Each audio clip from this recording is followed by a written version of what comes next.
ನಾನು ಬಹುಶಃ ನಾನು ಹಿಂದಿನ ಹಳೆಯ ಸ್ಟೇಟ್ಮೆಂಟ್ಗಳನ್ನು ನೋಡ್ರಿ, ಇಂಟರ್ನಲ್ಲಿ ಕ್ಲಾಸಸ್ ನಡೆದವು ಮತ್ತು ಇದು ನಿಗೂಢವಾಗಿ ಕ್ಲಾಸಸ್ ಚಾಲೂ ಆಗಿದ್ದಾವೆ. ಇದು ಇವತ್ತು ಒಂದಿಲ್ಲ ಒಂದು ದಿವಸ ಅದು ಹೊರಗಡೆ ಬರ್ತದೆ ಅಂತ ಮಾತನ್ನು ಹೇಳಿದ್ದೆ ನಾನು. ಈಗಾಗಲೇ ಲಂಚ್ ಮೀಟಿಂಗು, ಡಿನ್ನರ್ ಮೀಟಿಂಗು ಎಲ್ಲ ಸ್ಟಾರ್ಟ್ ಆದವು. SC ST ಜನರದ್ದು, ಅವ್ರದ್ದು ಮಿನಿಸ್ಟರ್ಸದ್ದು ಮತ್ತು ಶಾಸಕರದ್ದು, ಕಾಂಗ್ರೆಸ್ನಲ್ಲಿದ್ದು, ಅದಕ್ಕೆ ಸಹಿತ DK ಶಿವಕುಮಾರ್ ಅಡ್ಗಾಲ್ ಹಾಕುವಂಥ ಕೆಲಸ ಅವ್ರು ಮಾಡಿದರು.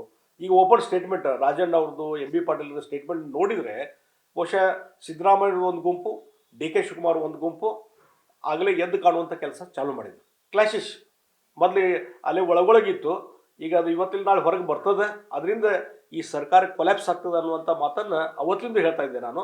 ಇವತ್ತು ಆ ಸ್ಥಿತಿ ಇವತ್ತು ಬಂದದ ಕಾಂಗ್ರೆಸ್ ಪಾರ್ಟಿಗೆ. ಇದೇ ಒಳ ಬಡದಾಡದಿಂದ ಎಟ್ ಎನಿ ಟೈಮ್ ಈ ಸರ್ಕಾರ ಕೊಲ್ಯಾಪ್ಸ್ ಆಗ್ಬೋದು. ಈಗ ಡಿನ್ನರ್ ಪಾಲಿಟಿಕ್ಸ್ ಕಾಂಗ್ರೆಸ್ನಲ್ಲೂ ನಡೀತಾ ಇದೆ, ಮತ್ತೊಂದು ಕಡೆ BJPಯಲ್ಲೂ ಸಹ ನಡೀತಾ ಇದೆ. ಈಗಾಗಲೇ ಅದ್ರ ಬಗ್ಗೆ ಯಾರ್ಯಾರು ಊಟಕ್ಕೆ ಸೇರಿದ್ರು ಅವರೆಲ್ಲ ಸ್ಪಷ್ಟೀಕರಣ ಕೊಟ್ಟಿದ್ದಾರೆ. ಈಗ ಸಹಜವಾಗಿ 4 ಜನ ಊಟಕ್ಕೆ ಹೋಗಿರ್ತೀವಿ, ಮತ್ತೊಂದು ಮಾಡಿರ್ತೀವಿ, ಅದು ಬೇರೆ. ಆದರೆ ಇವತ್ತು ನಮ್ಮಲ್ಲಿ ಸಮಸ್ಯೆ ಇಲ್ಲ ಅಂತ ನಾ ಹೇಳೋದಿಲ್ಲ, ಇದೆ. ಅದನ್ನು ಸರಿ ಮಾಡುವಂಥ ಕೆಲಸ ವರಿಷ್ಠರು ಇವತ್ತಿಲ್ಲಿ ನಾಳೆ ಮಾಡೇ ಮಾಡ್ತಾರೆ. ಅದ್ರ ಬಗ್ಗೆ ಏನು ವಿಚಾರ ಮಾಡುವಂಥದ್ದು ಪ್ರಶ್ನೆನೇ ಇಲ್ಲ.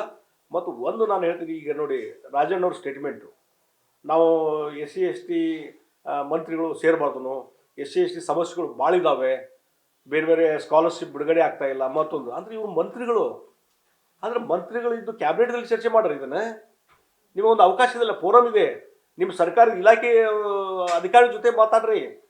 ಅದ್ರ ಬಿಟ್ಟು ಅದನ್ನ ಚರ್ಚೆ ಮಾಡಲಿಕ್ಕೆ ನೀವು ಮಂತ್ರಿಗಳು ಸೇರ್ತೀವಿ ಅಂತಂದರೆ ಇದನ್ನು ಯಾರು ನಂಬ್ತಾರೆ ಇದನ್ನು? ಹಾಗಾದ್ರೆ ನಿಮಗೆ SC ST ಜನಾಂಗದ ಬಗ್ಗೆ ಕಾಳಜಿನೇ ಇಲ್ಲ ಅಂತ ನಂಗೆ ಅನ್ನಿಸ್ತಾ ಇದೆ. ಅವ್ರ ಹಣನ ಖರ್ಚಾಗ್ತಾ ಇಲ್ಲ, ಅದಕ್ಕೆ ಸಂಬಂಧಪಟ್ಟಂಥ ಯೋಜನೆ ಅನುಷ್ಠಾನ ಸರಿಯಾಗಿ ಆಗ್ತಾ ಇಲ್ಲ ಅಂತ ಒಬ್ಬ ರಾಜಣ್ಣವರೇ ಹೇಳಿದರೆ ಯಾವ ರೀತಿ ರಾಜ್ಯದ ಆಡಳಿತದ ಪರಿಸ್ಥಿತಿ ಏನಿದೆ ನಾವು ಅರ್ಥ ಮಾಡ್ಕೊಳ್ಳಿಕ್ಕೆ ಸಾಧ್ಯ. ಹೀಗಾಗಿ ಇವತ್ತು ರಾಜಣ್ಣವರ ಬಾಯಿಂದ ಇವೆಲ್ಲ ಮಾತುಗಳು ಬಂದಾಗ ನೋಡಿದರೆ ಅವರು ಸೇರ್ತಾ ಇರೋದು ರಾಜಕಾರಣದ ಸಲುವಾಗಿ, ಈ SC ST ಜನಾಂಗದ ಕಲ್ಯಾಣ ಸಲುವಾಗಿ, ಅವ್ರ ಯೋಜನೆ ಅನುಷ್ಠಾನ ಸಲುವಾಗಿ ಅಲ್ಲ. ಅದನ್ನು ಮಾಡೋದಾಗಿದ್ರೆ ನೀವು ಕ್ಯಾಬಿನೆಟ್ದಲ್ಲಿ ಚರ್ಚೆ ಮಾಡ್ಬೋದು ಇದನ್ನೆಲ್ಲ. ಮತ್ತೊಂದು ಡಿನ್ನರ್ ಮೀಟಿಂಗ್ ಮಾಡಬೇಕಂತ ಅವಶ್ಯಕತೆನೇ ಇರಲಿಲ್ಲ. ಈ ಪರಮೇಶ್ವರ್ ಅವರು ಡಿನ್ನರ್ ಮೀಟಿಂಗ್ ಬ್ರೇಕ್ ಬಿದ್ದಿದ್ದಕ್ಕೆ ಆಕ್ರೋಶ ವ್ಯಕ್ತಪಡಿಸಿದ್ದಾರೆ ಪರಮೇಶ್ವರ್ ಅವರು. ಅದಕ್ಕೆ ನಾ ಏನು ಹೇಳ್ತೀನಿ, ನೀವು ಯಾರೋ ಊಟ ಮಾಡ್ಕೊಳ್ಳಿ ಮತ್ತೊಂದು ಯಾರ್ದಿಲ್ಲ. ಆದ್ರೆ ಏನಾಗಿದೆ, ಇದರ ಹಿಂದೆ ರಾಜಕೀಯ. DK ಶಿವಕುಮಾರ್ ಅನಿಸ್ಬಿಟ್ಟಿದೆ. ಪರಮೇಶ್ವರ್ ಒಂದು ಸಲ ಊಟಕ್ಕೆ ಕರೀತಾರೆ, ಸತೀಶ್ ಜಾರಕಿಹೊಳಿ ಒಂದು ಊಟಕ್ಕೆ ಕರೀತಾರೆ, ನಾಳೆ ರಾಜಣ್ಣವರು ಕರೀತಾರೆ. ಇದೇನೋ ನಡೆಸಿದ್ದಾರೆ, ನನ್ನ ವಿರುದ್ಧ ಒಂದು ಷಡ್ಯಂತ್ರ ನಡೀತಿದೆ ಅನ್ನುವಂಥದ್ದು ಅವ್ರಿಗೆ ಅನ್ಸಾಕ ಚಾಲು ಮಾಡಿದೆ DK ಶಿವಕುಮಾರ್ಗೆ. ಅದೇ ಏನಾಗಿದೆ, ಇದನ್ನ ನೋಡಿಕೊಂಡು ನನ್ನ ಬಗ್ಗೆ ಯಾರು ಕೆಟ್ಟ ವಿಚಾರ ಮಾಡ್ತಾ ಇದ್ದಾರೆ ಅದನ್ನು ತಡಿಲಿಕ್ಕೆ ನಾನು ಪೂಜೆ ಮಾಡ್ತಾ ಇದ್ದೆ ಅಂತ ದುಷ್ಟ ಸಂಹಾರದ ಒಂದು ಶತ್ರು ಸಂಹಾರದ ಒಂದು ಪೂಜೆ ಪುರಸ್ಕಾರ ಎಲ್ಲ ಸ್ಟಾರ್ಟ್ ಮಾಡಿದ್ದಾರೆ. ಅದು ಇಂಟರ್ನಲ್ ಕ್ಲಾಶಸ್ ಏನಿದಾವಲ್ಲ ಈಗ ಹೊರಗಡೆ ಬರ್ತಾ ಇದ್ದಾವೆ. ನಾ ಈಗ ಹಲವಾರು ಸಲ ಸ್ಟೇಟ್ಮೆಂಟ್ ಕೊಟ್ಟಿದ್ದೀನಿ. ಇಂಟರ್ನಲ್ ಕ್ಲಾಶಸ್ ಅದೇ, CM DCM ಫ್ಲೈಟ್ ಇದೆ, ಇನ್ಫೈಟಿಂಗ್ ಇದೆ ಅನ್ನುವಂಥದ್ದು ಮೊದಲಿಂದ ಹೇಳ್ತಿದ್ದೆ. ಅದೆಲ್ಲ ಈಗ ಹೊರಗೆ ಬರ್ತಾ ಇದ್ದಾವೆ ಎಲ್ಲ. ಇನ್ನು ಕೆಲವು ದಿವಸಗಳಲ್ಲಿ ಇನ್ನು ಬೈಲಿಗೆ ಬಂದು ಬೈಲಲ್ಲಿ ಗುದ್ದಾಡುವಂಥದ್ದು ಸ್ಟಾರ್ಟ್ ಆಗ್ತದೆ. ನಕ್ಸಲರ ಶರಣಾಗೋ ವಿಚಾರದಲ್ಲಿ ನಕ್ಸಲೈಟ್ಸ್ ಹೀರೋಗಳಂತೆ ಬಿಂಬಿಸಿದ್ರು. ಒಂದ್ ಕಡೆ ಅವರು ವೆಪನ್ಸ್ ಎಲ್ಲ ನೀವು ಸ್ಪರ್ಶಿಸ್ಕೊಂಡಿಲ್ಲ, ಅಷ್ಟೊಂದು ವೈಭವೀಕರಣ ಮಾಡೋ ಅವಶ್ಯಕತೆ ಇದೆ ಅಂತ ನೋಡ್ರಿ. ಒಂದೇನಾಗ್ತದೆ, ನಕ್ಸಲೈಟ್ಸು ಮೇನ್ ಸ್ಟ್ರೀಮಿಗೆ ಬರಬೇಕು ಅನ್ನುವಂಥದ್ದು ಎಲ್ಲ ಸರ್ಕಾರಗಳು ಇದ್ದಾಗ ಉದ್ದೇಶ ಇದ್ದಾಗ, ಮತ್ತು ಬೇರೆ ಬೇರೆ ಸರ್ಕಾರ, ಈಗ ನಾನು ಮುಖ್ಯಮಂತ್ರಿ ಇದ್ದಾಗೂ ಕೆಲವರು ಶರಣರಾದರು. ಆದರೆ ಅದನ್ನು ವೈಭೀಕರಣ ಮಾಡುವಂಥದ್ದು ಅವಶ್ಯಕತೆ ಇಲ್ಲ. ಇವತ್ತು ನಕ್ಸಲೈಟ್ಸು ಮತ್ತು ಅದಕ್ಕೊಂದು ಪ್ಯಾಕೇಜ್ ಇದೆ. ನಕ್ಸಲೈಟ್ಸು ಶರಣಾಗೋರ ಬಗ್ಗೆ ಮತ್ತು ಒಂದು ಪ್ಯಾಕೇಜು ನಮ್ಮ ಕಾಲದಲ್ಲಿತ್ತು, ಎಲ್ಲರ ಕಾಲದಲ್ಲಿ ಇದೆ, ಒಂದು ಸ್ಕೀಮೇ ಇದೆ ಅದ್ರ ಬಗ್ಗೆ. ಅಂದರೆ ಯಾರು ಉಗ್ರಗಾಮಿಗಳಿದ್ದಾರೆ, ಮತ್ತೊಬ್ಬರು ಇದ್ದಾರೆ, ಇದು ಉಗ್ರಗಾಮಿ ಚಟುವಟಿಕೆ ಹತ್ತಕ್ಕೂ ಆಗಬೇಕು, ಆ ಚಟುವಟಿಕೆ ಮುಂದುವರಿಸಬಾರ್ದು, ಒಂದು ಶಾಂತವಾದಂಥ ವಾತಾವರಣ ಸಮಾಜದಲ್ಲಿ ಇರಬೇಕು ಅನ್ನುವಂಥ ಉದ್ದೇಶದಿಂದ ಆ ಪ್ಯಾಕೇಜ್ ಮಾಡಿದಂಥದ್ದು. ಹೀಗಾಗಿ ಅವರು ಆ್ಯಕ್ಚುಲಿ ಅಲ್ಲೇ DC ಅವ್ರ ಮುಂದೆನೇ ಶರಣಾಗಿ ಹೊಂಟಿದ್ರು. ಅಲ್ಲೇ ಪ್ರೊಸೆಸ್ ಚಿಕ್ಕಮಗಳೂರಲ್ಲಿ ಆಗುವಂಥದ್ದು ಇತ್ತು. ಅಲ್ಲಿಗೆ ಬಿಟ್ಟಿದ್ರೆ ಓಕೆ, ಇನ್ನು ಯೂಸಲ್ ಕೋರ್ಸಲ್ಲಿ ಅದೆಲ್ಲ ಆಗಿದೆ ಅಂತ ಎಲ್ಲರೂ ತಿಳ್ಕೊತಿದ್ರು. ಆದರೆ ಆ ಕ್ರೆಡಿಟ್ ನನಗೆ ಬರಬೇಕಂತ ಹೇಳಿ ಸಿದ್ದರಾಮಯ್ಯನವ್ರನ್ನ ಒಂದು ಡಿಸೈಡ್ ಆಗಿದ್ದಂಥ ಒಂದು ಫ್ಯಾಕ್ಟ್ಸನ್ನು, ಡಿಸೈಡ್ ಆದಂಥ ಯೋಜನೆ, ಇದು ಫೋರಮನ್ನು ತೆಗೆದುಹಾಕಿ DC ಮುಂದೆ ಹೋದರೆ ಅದಕ್ಕೆ ಇಂಪಾರ್ಟೆನ್ಸ್ ಕೊಡೋದಿಲ್ಲ, ನನ್ನ ಮುಂದೆ ಆಗಲಿ ಅಂತ ಹೇಳಿ ಡೈರೆಕ್ಷನ್ ಕೊಟ್ಟು ಅವರಲ್ಲಿ ಹೋಗೋದನ್ನು ತಡೆದು ಇಲ್ಲಿ ಬೆಂಗಳೂರಿಗೆ ಕರೆಸುವಂಥ ಕೆಲಸ ಇದೆಲ್ಲ, ಇದನ್ನು ಕ್ರೆಡಿಟ್ ತೊಗೊಳಕ್ಕೆ, ಒಂದು ಹೈಲೈಟ್ ಮಾಡಲಿಕ್ಕೆ ಇಷ್ಟು ವೈಭವೀಕರಣ ಮಾಡುವಂಥ ಅವಶ್ಯಕತೆ ಇಲ್ಲ. ಆಗಲಿ ಶರಣಾಗತಿ ಆಗಲಿ, ಅವ್ರಿಗೆ ಪ್ಯಾಕೇಜ್ ಕೊಡ್ರಿ, ಅದಕ್ಕೆ ಏನೂ ಇಲ್ಲ, ಅದೊಂದು ವ್ಯವಸ್ಥೆ ಇದೆ.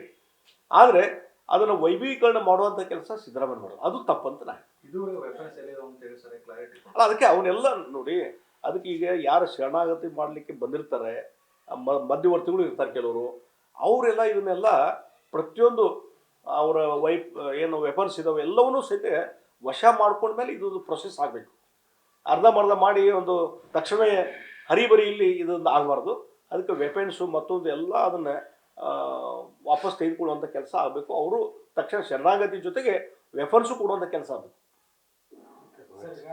ನಮ್ಮ ತೆರಿಗೆ ನಮ್ಮ ಹಕ್ಕು ಅಂತೇಳಿ ಹೋರಾಟ ಮುಂದುವರಿಸ್ತೀವಿ ಅಂತ ಡಿ.ಕೆ. ಕರ್ನಾಟಕ ಮುಂದೆ ನೋಡ್ರಿ, ಇಲ್ಲೇ ಒಂದು ವ್ಯವಸ್ಥೆ ಇದೆ. ಏನು ಪ್ಲಾನಿಂಗ್ ಕಮಿಷನ್ ಅಂತ ಇತ್ತು, ಈಗ ನೀತಿ ಆಯೋಗ ಅಂತ ಇದೆ. ಆ ನೀತಿ ಆಯೋಗದ ಮುಂದೆ ಎಲ್ಲ ಸ್ಟೇಟ್ಗಳು ರಿಪ್ರೆಸೆಂಟೇಟಿವ್ಸ್ ಇರ್ತಾರೆ, ಮುಖ್ಯಮಂತ್ರಿಗಳು ಇರ್ತಾರೆ ಅಥವಾ ಅವ್ರ ಪರವಾಗಿ ಮಂತ್ರಿಗಳು ಹೋಗಿರ್ತಾರೆ, ಅಧಿಕಾರಿಗಳು ಹೋಗಿರ್ತಾರೆ. ಇವತ್ತು ಏನಾದರೂ ನಿಮ್ಮದು ಗ್ರಿವೆನ್ಸ್ ಇದ್ದರೆ ಆ ಒಂದು ಫೋರಮ್ದಲ್ಲಿ ಹೇಳ್ಬೇಕು ನೀವು. ಅಲ್ಲೇನು ಎಕ್ಸ್ಪ್ಲೇನ್ ಮಾಡ್ತಾರೆ, ಏನೊಂದು ಗೈಡ್ಲೈನ್ಸ್ ಮೇಲೆ. ಇವತ್ತು UPA ಸರ್ಕಾರ ಇದ್ದು ಅದ ಗೈಡ್ಲೈನ್ಸ್ ಅದಾವು, ಇವತ್ತಿನ ಸರ್ಕಾರ ಇದ್ದಾಗ ಅದ ಗೈಡ್ಲೈನ್ಸ್ ಇದ್ದಾವೆ. ಸುಮ್ಮನೆ ನೀವು ಆ ಸ್ಟೇಟಿಗೆ ಇಷ್ಟು ಕೊಟ್ರಿ, ಈ ಸ್ಟೇಟಿಗೆ ಇಷ್ಟು ಕೊಟ್ರಿ, ನಮ್ಗೆ ಕಡಿಮೆ ಆಯಿತು, ಇದು ವಾದ ವಿವಾದ ಅಲ್ಲಿ ಮಾಡ್ರಿ ನೀವು. ಅಲ್ಲಿ ಮಾಡಿ ಏನು ಡಿಸ್ಕಷನ್ ಮಾಡಿದ್ರೆ ಓಪನ್ ಆಗಿ ಹೇಳಿರ್ಬೇಕಾರೆ ಅದನ್ನು ಯಾರು ಬೇಡ ಅಂತಾರೆ. ಪಾರ್ಲಿಮೆಂಟಲ್ಲಿ ನಿಮ್ಮ ಲೀಡರ್ ಆಫ್ ಅಪೋಸಿಷನ್ ಇದ್ದಾರೆ, ಖರ್ಗೆ ಅವರೇ ರಾಜಕನ್ಯೆ ಆದರೆ ಖರ್ಗೆ ಅವರೇ ಅಲ್ಲಿ ಇದರಲ್ಲಿ ರಾಜ್ಯಸಭಾದಲ್ಲಿ ಇದ್ದಾರೆ. ಯಾಕೆ ಅವನ್ನೆಲ್ಲ ಹೇಳೋದಿಲ್ಲ ಅವರು? ಒಬ್ಬರಾದರೂ ಕರ್ನಾಟಕದ ಯಾರಾದರೂ MP ಗಳು ಇದ್ರ ಬಗ್ಗೆ ಪಾರ್ಲಿಮೆಂಟಲ್ಲಿ ಮಾತಾಡಿದ್ರು? ಇಲ್ಲ. ರಾಹುಲ್ ಗಾಂಧಿ ಅವರು ಲೀಡರ್ ಆಫ್ ಅಪೋಸಿಷನ್ ಅವರು ಮಾತಾಡೇ ಇಲ್ಲ. ಹೀಗಾಗಿ ಈ ರೀತಿ ತಾರತಮ್ಯ ಆಗಿದೆ ಅನ್ನುವಂಥದ್ದು ಅಪಪ್ರಚಾರ ಮಾಡೋದು ನಿಲ್ಲಿಸ್ಬೇಕು. ನಮಸ್ಕಾರ, ಕರ್ನಾಟಕ ಪ್ರೈಮ್ ಟೈಮ್ಗೆ ಸ್ವಾಗತ. ನಾನು ಜಯಪ್ರಕಾಶ್ ಶೆಟ್ಟಿ. ಇಡೀ ಕರ್ನಾಡು ಇವತ್ತು ರೆಬೆಲ್ ಆಗಿ ನಿಂತಿದೆ. ಈ ಹಗರಣಗಳನ್ನು ಸದನದಲ್ಲಿ ಪ್ರಸ್ತಾಪ ಮಾಡಲು ಕೂಡ ಕಾಂಗ್ರೆಸ್ ಹಿಂದೇಟು ಹಾಕಿದ್ದೇಕೆ? ನಿಮ್ಗೆ ಸಂಬಳ ಅದಕ್ಕೆ, ನಿಮಗೆ ವಾಹನ ಅದಕ್ಕೆ, ನಿಮಗೆ ವೆಪನ್ ಅದಕ್ಕೆ, ನೀವು ಅದನ್ನು ಸೆರೆ ಹಿಡಿಬೇಕಾಗಿತ್ತು. ನೀವು ವಿದ್ಯುತ್ ಬರ ಇದೆ ಅಂತ ಹೇಳ್ತಾ ಇದ್ದೀರಿ, ಎಲ್ಲಿ ಬರ ಇದೆ ನೀವು ಹೇಳಬೇಕು. ಪಾಕಿಸ್ತಾನ್ ಆಕ್ಯುಪೈಡ್ ಕಾಶ್ಮೀರ್ ಅದು ಎಂದೆಂದಿಗೂ ನಮ್ಮದು. 40 ಮೆಷಿನ್ಗಳು ತಂದಿತ್ತು ನೋಟ್ ಎಣಿಸುವುದಕ್ಕೆ, ಅದೇ ಹಾಳಾಗಿದೆ. ಮಥುರಾದ ಗಲಾಟೆ ಇದೆಯಲ್ಲ, ಅದು ಸ್ಥಳೀಯವಾಗಿ ಕೂತು ಪರಿಹರಿಸಬಹುದಾದಂಥ ಕಾನೂನಿದೆ. ಗ್ಯಾರಂಟಿ ಯೋಜನೆಯಿಂದ ನಷ್ಟ ಆಗಿದೆ, ಲಾಭ ಆಗಿದೆ, ದಯವಿಟ್ಟು ಹೇಳಿ. Dawood Ibrahim most wanted criminal ಯಾವಾಗಾದ ಅಂದರೆ ಇಲ್ಲಿ ತನಕ ಭಾರತ ದೇಶದಲ್ಲಿ ಓರ್ವ ದಲಿತ ಪ್ರಧಾನಿಯಾದಂಥ ಇತಿಹಾಸವೇ ಇಲ್ಲ. ರಿಪಬ್ಲಿಕ್ ವರ್ಲ್ಡ್ ಆಪ್ ಇದು ಕೇವಲ ಅಪ್ಲಿಕೇಶನ್ ಅಲ್ಲ, ಸಮಗ್ರ ಸುದ್ದಿಗಳ ಸಂಪರ್ಕ ಮಾರ್ಗಕ್ಕೆ ಕ್ರಾಂತಿಕಾರಿ ಬದಲಾವಣೆ. ರಿಪಬ್ಲಿಕ್ ವರ್ಲ್ಡ್ ಆಪ್ ಕೇವಲ ಸುದ್ದಿ ಅಪ್ಲಿಕೇಶನ್ ಅನ್ನ ಪರಿಚಯ ಮಾಡ್ತಾ ಇಲ್ಲ, ಬದಲಾಗಿ ಡಿಜಿಟಲ್ ಸುದ್ದಿ ಬಳಕೆಯ ಹೊಸ ಯುಗಕ್ಕೆ ನಾಂದಿ ಹಾಡ್ತಾ ಇದೆ. ಇದೊಂದು ಬ್ರೇಕಿಂಗ್ ನ್ಯೂಸ್, ಪ್ರಭಾವಶಾಲಿ ಕಾರ್ಯಕ್ರಮಗಳಿಗೆ ಗಟ್ಟಿಯಾದ ವೇದಿಕೆ. ರಿಪಬ್ಲಿಕ್ ವರ್ಲ್ಡ್ ಅಪ್ಲಿಕೇಶನ್ ಈಗ ಲೈವ್ ಆಗಿದೆ. ಗೂಗಲ್ ಪ್ಲೇ ಸ್ಟೋರ್ ಮತ್ತು ಆಪಲ್ ಆಪ್ ಸ್ಟೋರ್ ಎರಡರಲ್ಲೂ ಲಭ್ಯವಿದೆ. ಈಗಲೇ ಡೌನ್ಲೋಡ್ ಮಾಡಿ.